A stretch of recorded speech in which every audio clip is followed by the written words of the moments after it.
the best entertainment for any budget. With GoTV, you will have great entertainment for as little as 13,000 Uganda shillings per month. GoTV, great stories. Zidiwano. GoTV Uganda. Love it. Even with my grandson, a doctor at my side, I struggled to get the help I needed. But he saw something that day. He began to work day and night. He wouldn't quit, even when people said no. He wouldn't stop fighting. He knew something had to change, and his vision was bigger than anyone could imagine. He made it possible to receive quality medical services anywhere in Uganda by simply using a phone.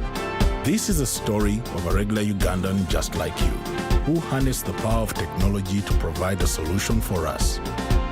How about you tell us your story? UG needs more of you. To share your story, visit airtel.co.ug/UG needs more of you or call or SMS 162. Airtel, the smartphone network. Water gives life. Water is life. But not all water is created equal. Refresh yourself with the new quality Nirvana packaged drinking water and fuel you and your passion to go further in life.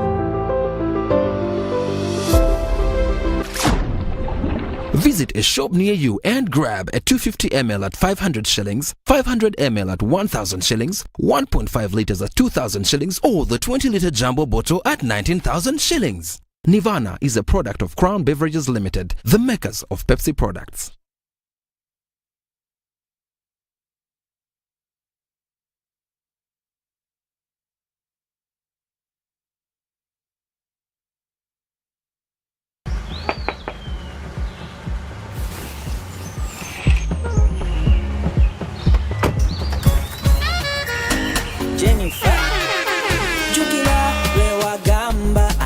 Have waka, you pass the ice through me about my waka. Now come and see for yourself, see my waka that I got with Momo Nyabo.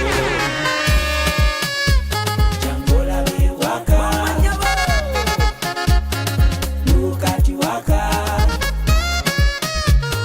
see my waka that I got with Momo Nyabo. Show them waka with MTN Momo Nyabo. Simply deposit 20K or more on your mobile money for a chance to win 3 Toyota Succeeds and money to 2,000 lucky winners every week. We're giving away 24 cars and over 2 billion shillings of mobile money. It's no secret that ICT makes learning easy. The strides made in our field couldn't be possible without it.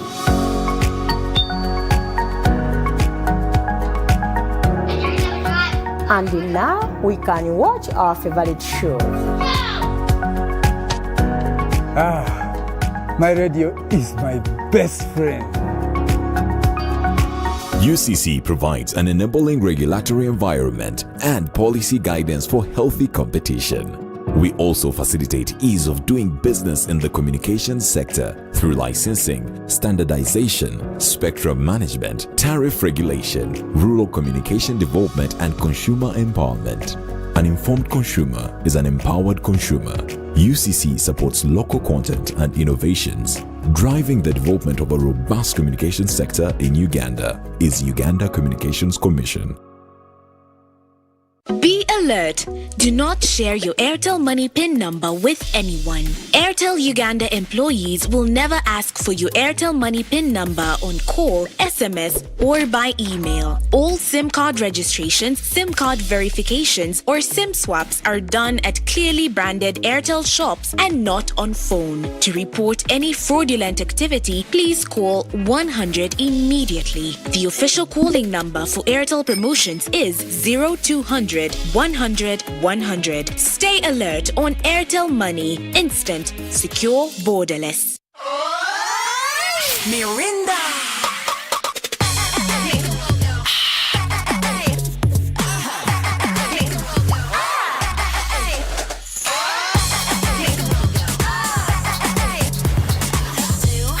Make, go, create.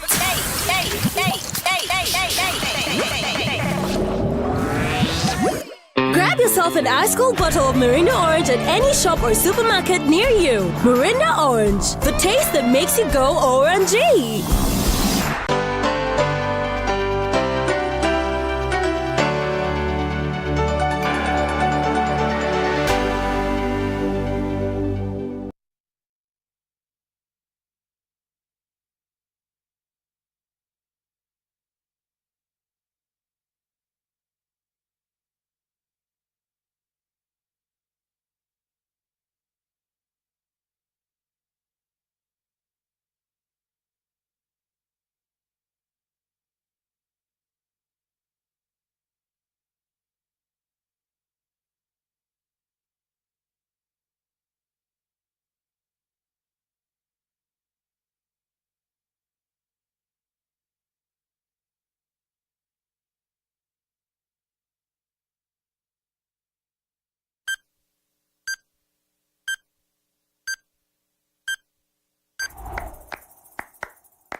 Hey, it's time to play. Let's go! Be glad you came because we love to share. Let's have some fun. What should we try next? With everyone because we love to learn together, making new friends forever. Sesame Street friends.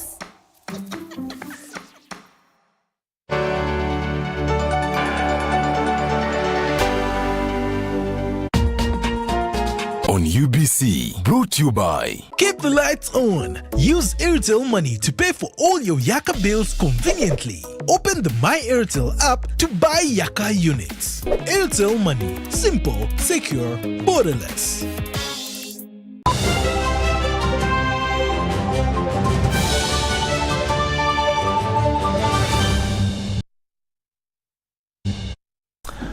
Hello there and welcome from me, Rukidi Edward Kiijanangoma, to News Tonight, this Wednesday, the 18th day of May 2022. NRM top leaders have thronged Omoro to drum support for their candidate Andrew Ojok Ulanya. Led by the party's Secretary General Richard Todwong, the leaders held over 5 rallies with the people to vote for Ojok. And of course, this is a story that was compiled by our reporter Philip Agota. Campaigns for Omoro County parliamentary by-elections to replace the dead Speaker of Parliament Jacob Olanya enters day 3. NRM's camp saw top leaders and members of parliament within Acholi and Lango throng Omoro to drum support for their candidate Andrew Ojok Olanya. Ojok Andrew Olanya, oh yeah! NRM Secretary General Richard Todwong met party leaders at district level, urging them to promote NRM principles among the voters and unity to deliver victory for Ojok. So we didn't have enough time, and because of that, we were to reconcile our camp and make sure that those who wanted to contest with the son to the late speaker reconsidered their positions. And indeed, we are grateful that they respected the party's position, and we have now one candidate that we are all supporting and sponsoring. I believe in the ideologies and the principles of NRM, and therefore my expression to contest in this election and also my stepping down was purely on the basis of the provisions of the Constitution of NRM, which provides for consensus building. I therefore want to demonstrate to all the NRM people in Uganda that even if you have expressed interest, but you are not the official flag bearer, in a bid to consolidate the support of NRM, it's important for us to come together, campaign for the flag bearer, ensure that the flag bearer goes through. The Director Mobilization at NRM, Rosemary Seninde, appealed to the people of Omoro to vote Ojok as a way of accomplishing the dad's legacy. He had done a lot for his constituency, and he had built a legacy. So we have informed the people, and we have reminded them that it is important for them to allow his son, whom the NRM members have agreed to take on the mantle, to continue with his father's legacy. So, as a party, I want to thank the people of Omoro. The candidate Ojok pledged to be accountable to the people of Omoro once they elect him to represent them at Parliament. But we have to appreciate the sacrifice that they all make to be able to come and listen to the message. And our message is simple, that the vote is a debt that we have to pay back to the community. When they cast their vote in 2021, it was a debt on my father. It was a debt on the NRM party. It was a debt to the president. And it's a debt we're trying to pay back. And it's why I offered myself. If the people of Omoro decide to vote for me, it's their choice, because it's not hereditary. If they choose to vote for me, that will be their voice. It will be their choice. The polling day for Omoro County parliamentary by-election is slated for next week on Thursday, 26th. The voters of Omoro will choose within 6 candidates that have so far been nominated to campaign for the race. Philip Aguta, UBC News in Omoro. President of the Democratic Party, Norbert Mao, has recommended the formation of the National Dialogue Commission of Uganda by government to solve conflicts within political parties. Mr. Mao made the remarks while meeting a delegation from the National Consultative Forum that was aimed at forging ways of maintaining peace and stability in the country. The Electoral Commission and the National Consultative Forum have been asked to differentiate between masquerading political parties, projects, protests and political movements. Interacting with a delegation from the National Consultative Forum, Norbert Mao said a number of political parties are in slumber. So we have got a number of political parties that are in slumber, and the owners can wake them up at any time and deploy them. And some of us think that National Unity Party, founded by Chibalama, was one such party, because it was founded in 2004 and only woke up in 2020 as a biological weapon. The Electoral Commission was challenged to do quality assurance and have a Bureau of Standard stamp. Mao says there is need to set up a secretariat with common services to allow political parties grow and also have a mediation forum. All political parties are quarreling. There are internal quarrels, and then there are quarrels between political parties. We have our quarrels with other parties, but the wars on social media are largely a result of indiscipline, opportunism, and lack of serious leadership, and political parties which have no values. Because if you have no values, then anything goes. The head of the delegation, Osinde Michael, says National Consultative Forum will bring together all registered political parties to share experiences and challenges after elections. Democratic Party, since its inception up to tomorrow, choose the non-violent approach, and they promote peaceful coexistence. And therefore, we agree at the National Consultative Forum that we can disagree to agree. When we disagree, it doesn't mean that we cannot agree. And one of these follow-up meetings was to ensure that even where we had issues, National Consultative Forum is mandated by law to ensure that those issues are addressed. The National Consultative Forum is also committed in offering civic education to waive the burden from the Electoral Commission. All parties have been asked to comply. Sudat Kaye, UBC News. Uganda Telecom has told Parliament that the recent disconnection of the Land Information Management System was as a result of non-payment of outstanding dues. Uganda Land Commission had failed to pay over 70 million Ugandan shillings despite several reminders by UTL prompting the disconnection. Although recently reconnected, Minister for Lands, Housing and Urban Development, Judith Nabakoba, says she learnt of this predicament about a week ago.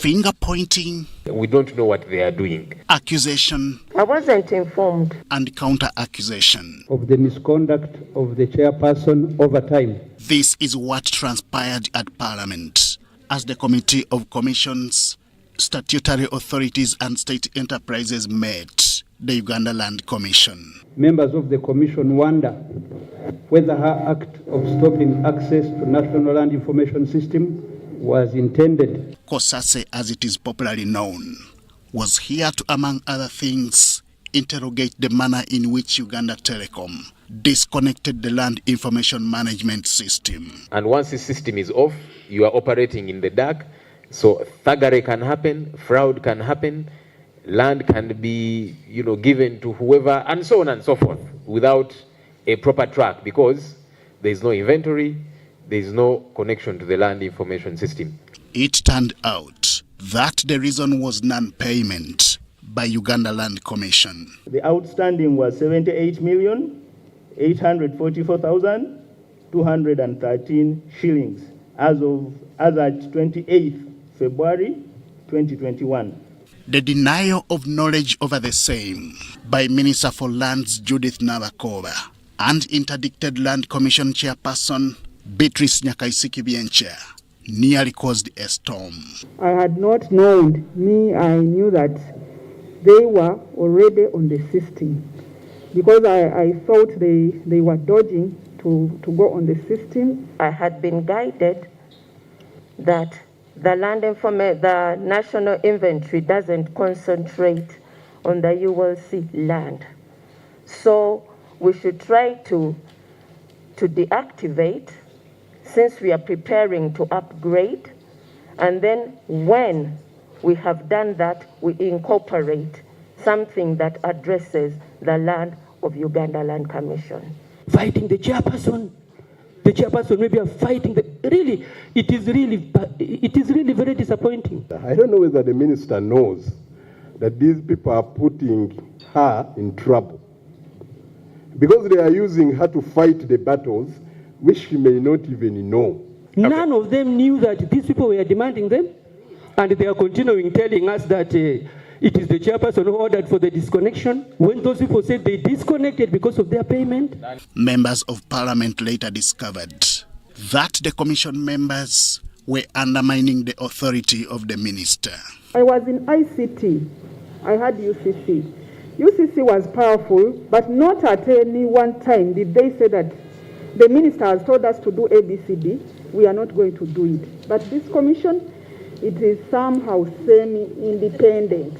The issue of the commission leadership did not skip the attention of members of Parliament.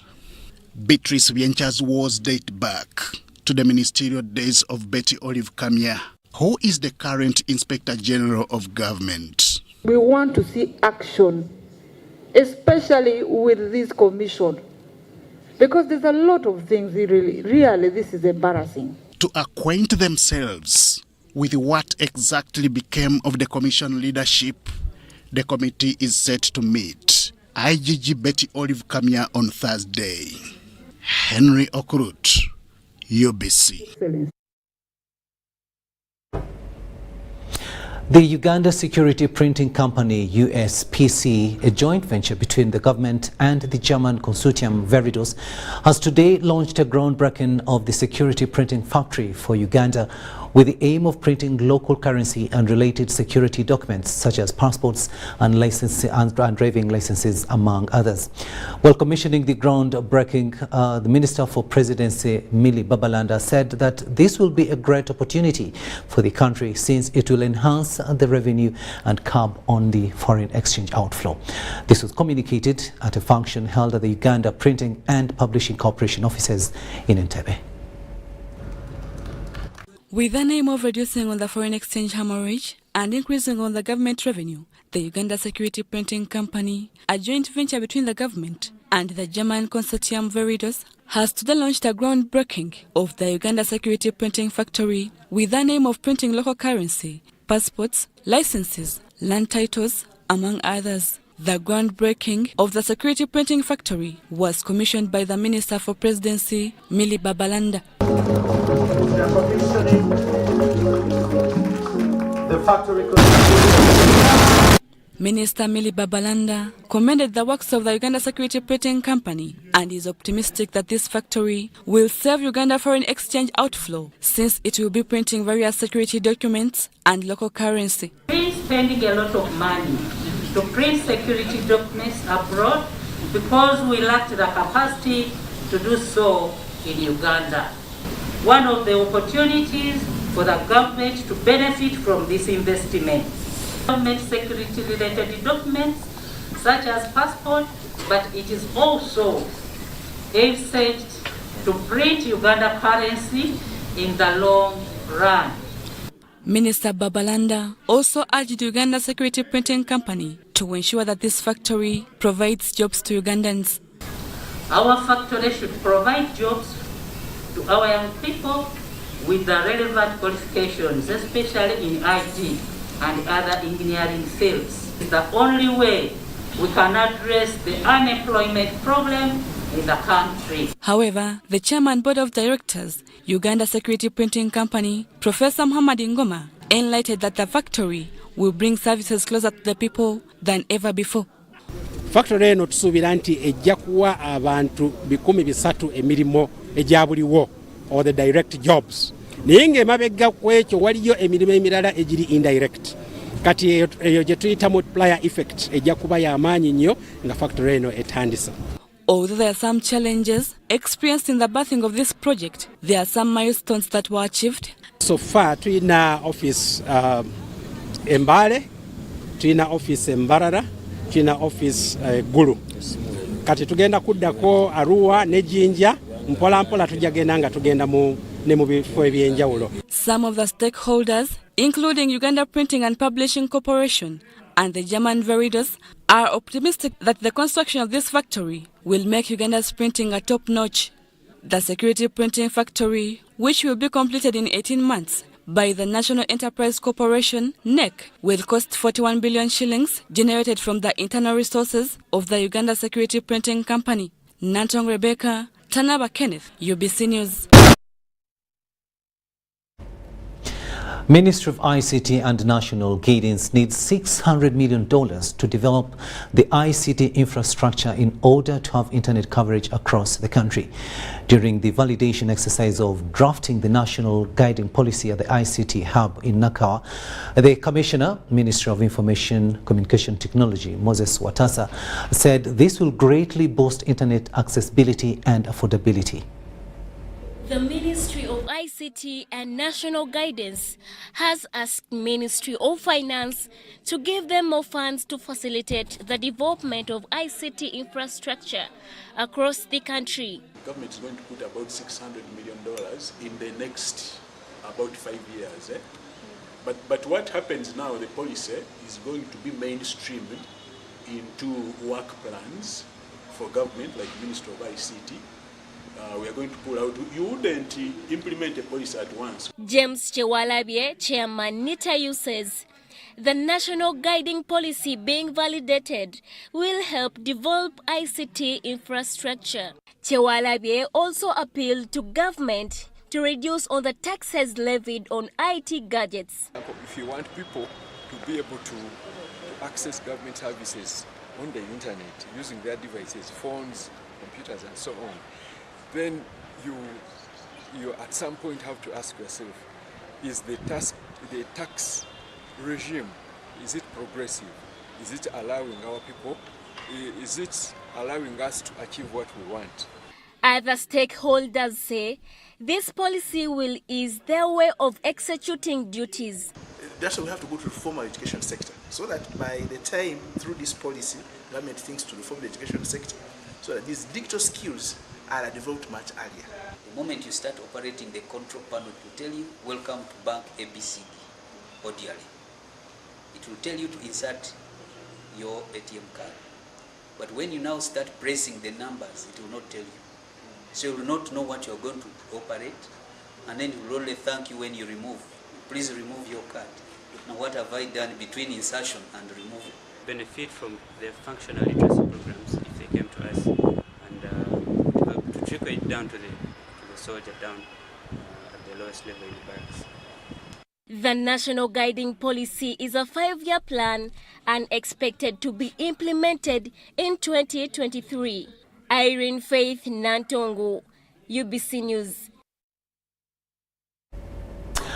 Now, 3 UPDF senior generals shortlisted for retirement have today finalized their classified documentation before the UPDF Retirements Board convening at the Ministry of Defence in Mbuya.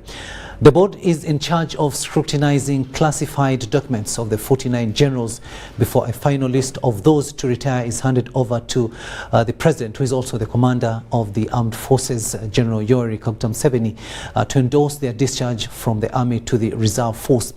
Now, those who fulfilled classified documentation requirements today included, among others, General Eli Tumwine, Lieutenant General Proskovia Nalweisu and Major General Phineas Katerema. Now, these generals spoke to the UPDF press unit shortly after their submissions before the UPDF Retirements Board. Akija, sisi tuko tayari, adui akija. Side, and this reduced the figure from 910 to 890. Those not documented so far are 205. They haven't shown up, I don't know for which reasons. And those who have been dropped are 101. This includes the casualties, those who are in operations in AMISOM, Suja. In total, we have around 101. Figure of the 205 who have not yet documented. Hopefully, they will respond to the requirement of data capture, and let me expect that before 31st of July, these officers and men would respond in time before other administrative measures are taken against them for having failed to respond to the scheduled program of Batch 12. All of us will come and will go.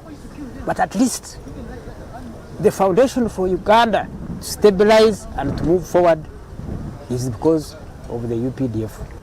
Those who are coming behind us have the challenge. Now listen to me there. All our officers, our senior officers, our junior officers, all our leaders. When you see somebody going out and they are saying you go in his shoes, the challenge you have is, will you fit in those shoes? Will you keep the values? Now here on that one, are you going to keep the values that made UPDF and NRAB who it is? We're going to make Uganda what it should be, and what it is today has not been an easy one. A lot of blood has been shed. People have lost their dear lives, struggling to take us forward. My request to the young people who are holding now and who will continue holding for the foreseeable future should always remember where we were, what we went through, where we are now, where we are headed, how to get there, and how fast. Then they would have done justice to us as some of the pioneers, and also to the people of Uganda who put a lot of trust, support, and respect to the UPDF.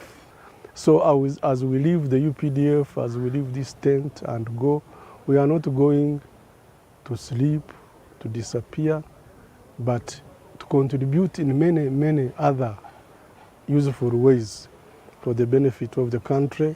Discipline mumaje mubaerenga mukola n'amaanyi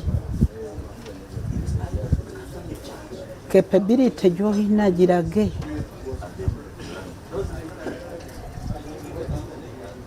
muve ku bino ebyokulowooza nti ozze ofune omusaala ng'ate tokola kintu kibi nnyo tujja kuleka emabega.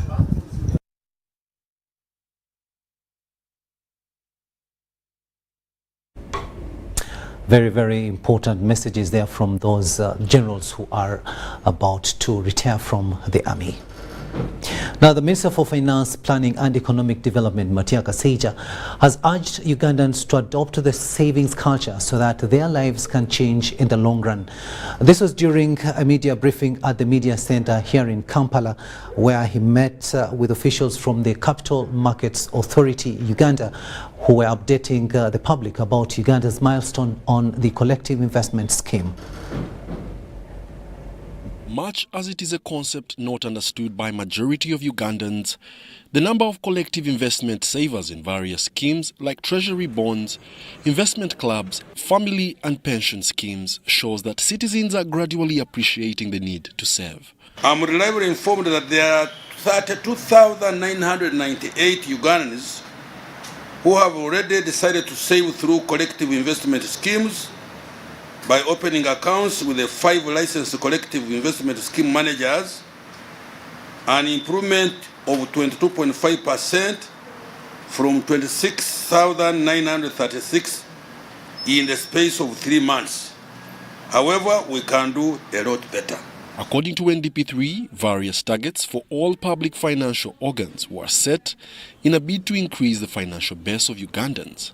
For the Capital Markets Authority, it was to increase the savings that are held by collective investment schemes to a tune of 1.02 trillion shillings by the year 2025. However, the authority has surpassed this target by March 2022, recording accounts balances worth 1.15 trillion Ugandan shillings. This was reached in March 2022. On an annual basis, this is a growth of 102% from 566 billion at the close of March 2021. So these savings have almost doubled in only 1 year. This is despite the COVID pandemic, which we believe increased the need to save because of the uncertainties that faced many small businesses. These assets were only 31 billion in 2016, when this public awareness campaign that we started as the Capital Markets Authority was launched. So it's a tremendous growth from 31 billion in 2016 to 1.15 trillion 5 years later. Despite beating the target long before the set period, Municipal, the finance minister, has tasked the authority to help more Ugandans understand collective schemes lest they be conned by unscrupulous people. I'm sure even my people here, there are some who have not fully understood how they can join. Am I right or wrong? My suggestion is,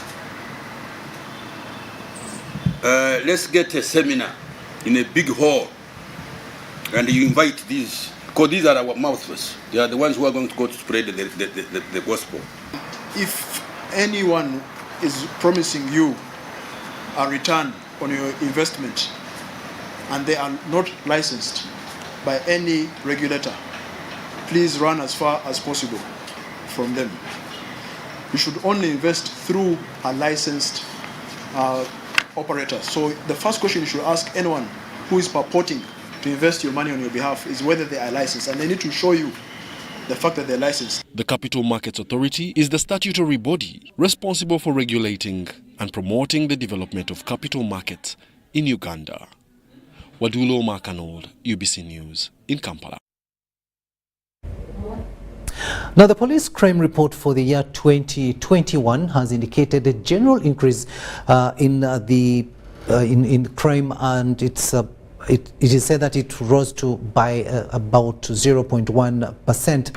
Now, the Inspector General of Police, John Martins Okoth-Ochola, has attributed this high curve of crimes on the outbreak of COVID-19 and the subsequent opening of all sectors of the economy.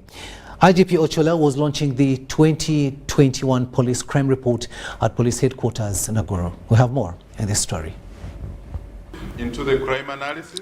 In the year 2021, Uganda Police registered 196,081 volumes of cases, as opposed to the year 2020, where it registered 195,931 cases, which represents an increase of 0.1%. My corner to note the annual crime report for the year 2021. The Inspector General Police John Martins Okoth Ochola attributes the general upward curve of crimes on the outbreak of COVID-19 and subsequent opening of all sectors of the economy. 195,931 cases reported in the year 2020 to 196,081 cases in 2021. These crime trends were greatly influenced by the COVID-19 pandemic outbreak. IGP Ochola commits to leverage on technology advancement of force operations to upscale the performance of police in crime suppression. Digitalize and integrate crime records for purposes of easy detection, reporting, tracking, supervision, and analysis of crime trends. Generally, the report indicates theft-related cases in 2021 were the most reported and are higher than that of 2020 by the public at 43,583 cases, which makes 22.2% of the total report, marking an increase of 3.8%. Sex-related cases were 16,373, representing 8.2% of the total crime report, which marks an increase of 1.4%. Defilement cases were 14,570, with an increase of 2.3%. Terrorism cases registered were 21, representing an increase of 80%. Trafficking persons also increased to 422 cases, which is 4.3% increment. Land fraud-related cases increased to a tune of 332, representing an increase of 4% among other cases. By shooting, 303 cases were reported during the period under review, compared to 249 that were reported in 2020. And this shows a 21. Despite a rise in the general crimes reported, Uganda police registered a decrease in some categories. Domestic violence cases registered were 17,533, with a reduction of 0.7%. Rape cases registered were 1,486, with a decrease of 2.1%. Threatening violence also decreased, with 10,408 cases registered, which is 4%. Cases of burglaries registered were 4,882, representing a reduction of 2.1%. Child-related offences were 8,681, which represent a decrease of 16.6%. The decrease in these categories is attributed to public vigilancy. That if we can computerize and have this case tracking system, we shall have solved quite a substantial number of our challenges in terms of the statistics, in terms of the crime, in terms of management of the whole cycle.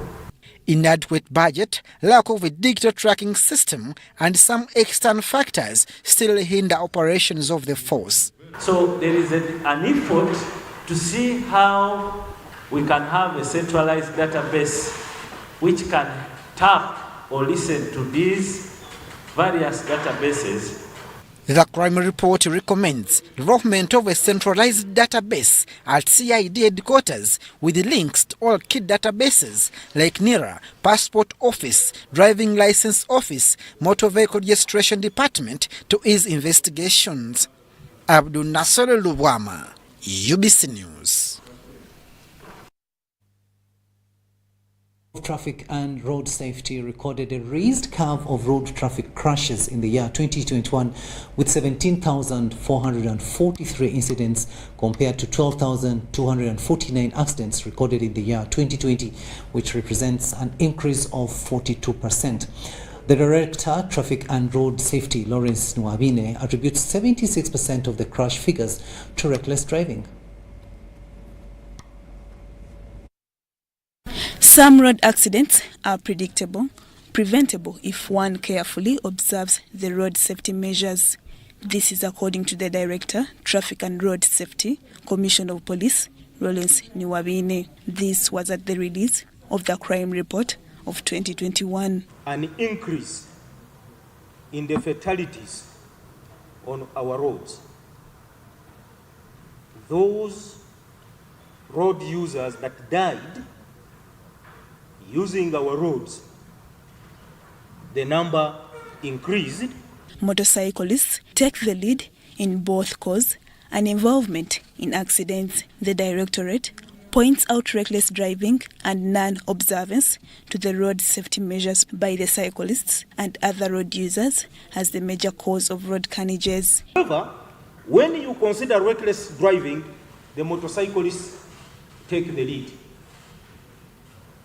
The law that governs a motor vehicle is the same law that governs the motorcycle on our roads. So when we talk of reckless driving, motorcycles are inclusive.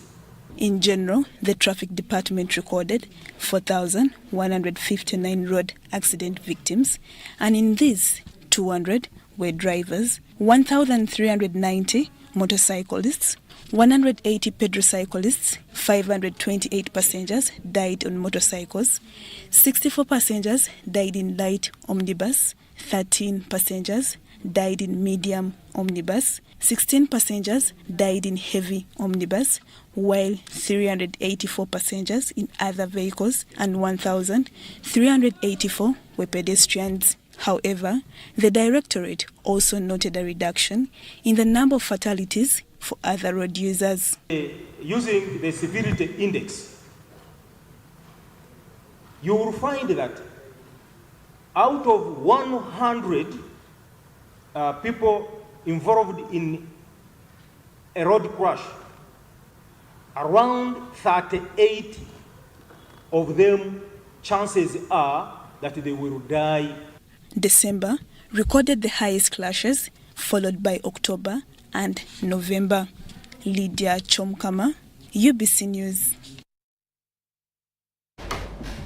Now, Minister in charge of Kampala Metropolitan Affairs, Misa Kabanda, has ordered for the total demolition of the part of the remaining building which collapsed on Monday this week in Chenjera Town Council. Minister Kabanda, who has visited the site this Wednesday evening, faults local authorities for negligence of duty leading to loss of life. Some road accidents are predictable, preventable if one carefully observes the roads. For these people who died, located in Katale, Busaula, in Chenjera Town Council, Wakiso District, this building collapsed on Monday this week, leaving scores of injuries and one person confirmed dead. The Minister for Kampala Metropolitan Affairs, Hajati Misa Kabanda, has paid attention to this matter.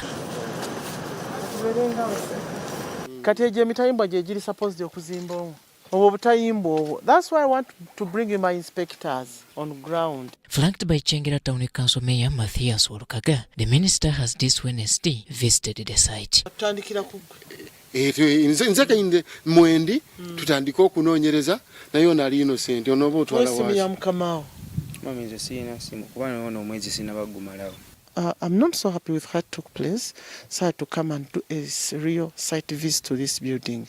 Kabanda blamed the local authorities for neglecting their duties by allowing such shoddy developments in the area. I'm not an engineer, but on ground, I think there was lack of supervision, clear supervision, right from our council, right from the town clerk and the building inspectors and the engineers, then the site engineer.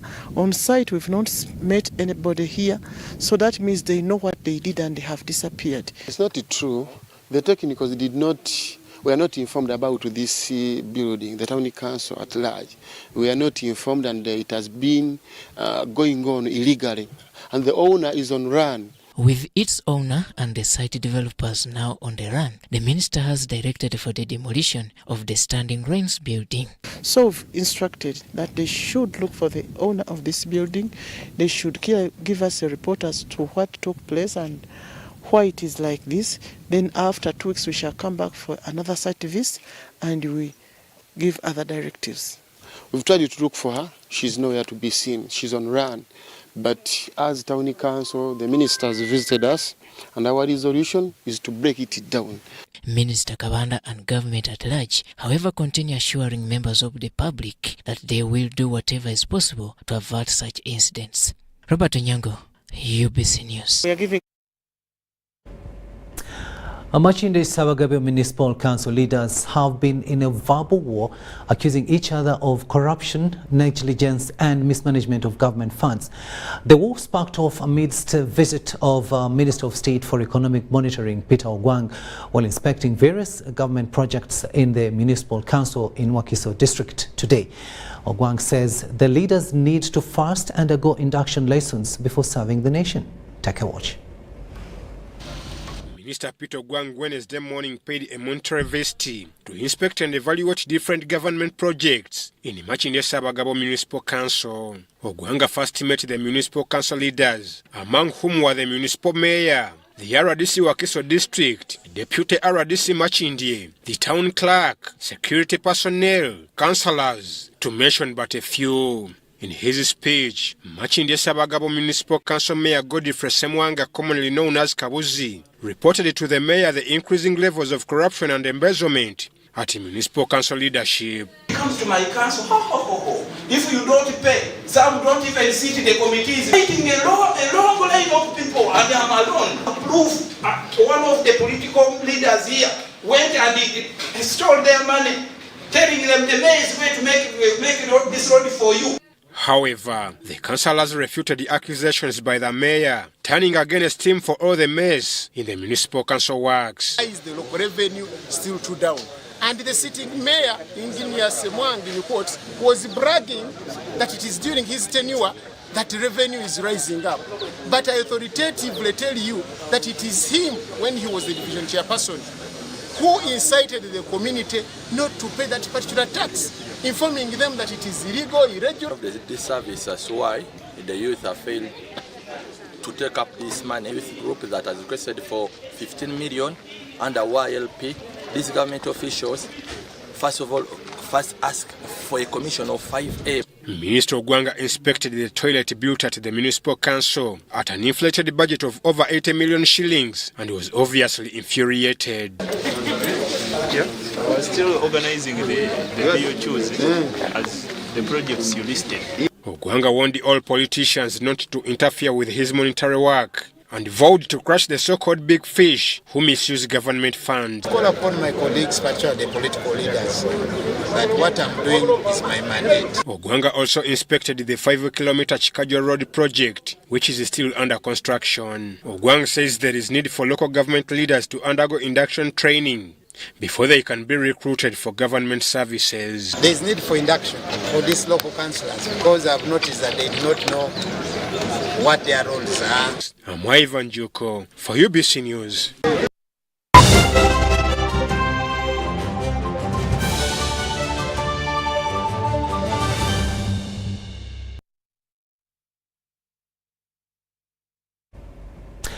Welcome back from that break, and now let's have a look at sports news, and we begin with volleyball, where Ndeje University Elites Volleyball Club has been flagged off to the Africa Women's Volleyball Championship.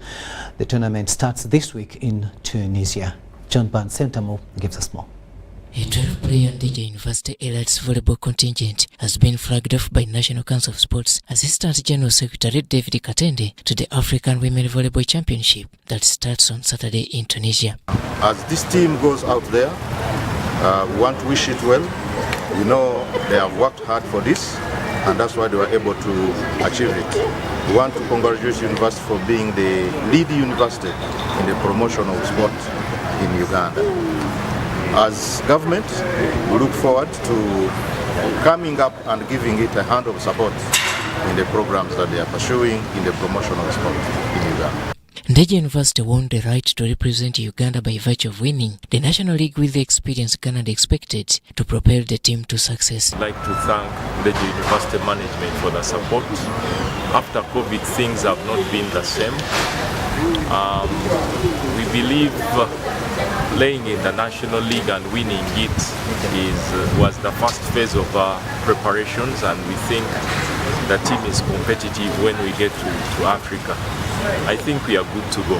The 12-player squad includes seasoned campaigners like team captain Belinda Jepkirim, Jessica Kaidu, Maureen Mwamula, Christina Lupo. I want to thank the management for raising the money to take us to Tunis. It's not been easy because of the COVID, but they have really worked hard to see that the team is going to represent Uganda. So I'm sure the team is ready because we have been training. It didn't just start yesterday. This journey started way back in October 2021 when we won the national champs. And the training has been going on, and that's why we won the league. The remaining 8 including Sumaya Ndagire, Christina Tim, Fiona Lazde, Gracious Kushemererwa, Faith Magole, Shadia Wanyenze, and Ainembabazi Zinyetaira are debutants but with ability. We are very proud as an institution to see that the journey of 20 years can now deliver a team that can represent Uganda at the Africa Confederation Cup. This is Ndeje's third representation at the continental level. And finally, Uganda Sport Climbing Federation has signed a 3-year partnership with Wandegea-based Faze Cafe Bistro.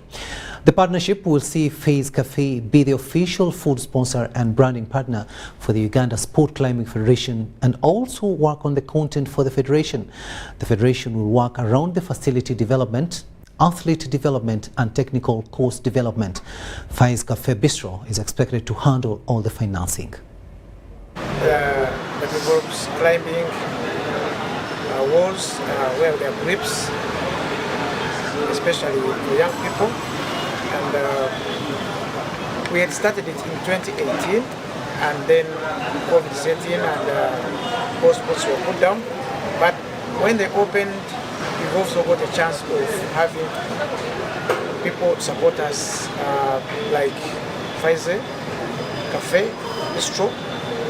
Today we signed a partnership agreement, and then they will be helping us promote this sport in our country as we also progress to competing in international events. We've signed a memorandum of understanding between Faze Cafe Bistro and Uganda Sports Climbing Federation, which is going to last for a period of 5 years, but still open when we shall even deem it necessary to push it forward as the competitions are going to be running. We've decided to choose this sports kind of opportunity, reason because a lot of sports opportunities are neglected in this country. We've made a lot of research from the international competitions that have been happening.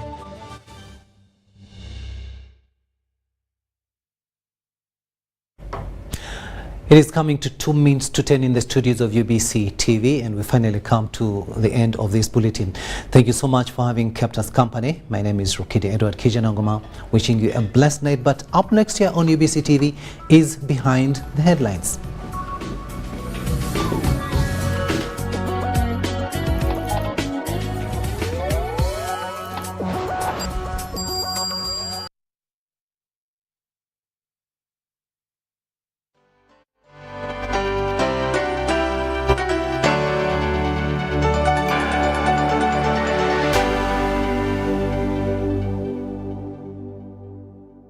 Also have enough air. It is intellectually engaging. And you can only become a leader when there are problems. I like that. The same applies to Rwanda, Burundi. So what are we federating? Whether what's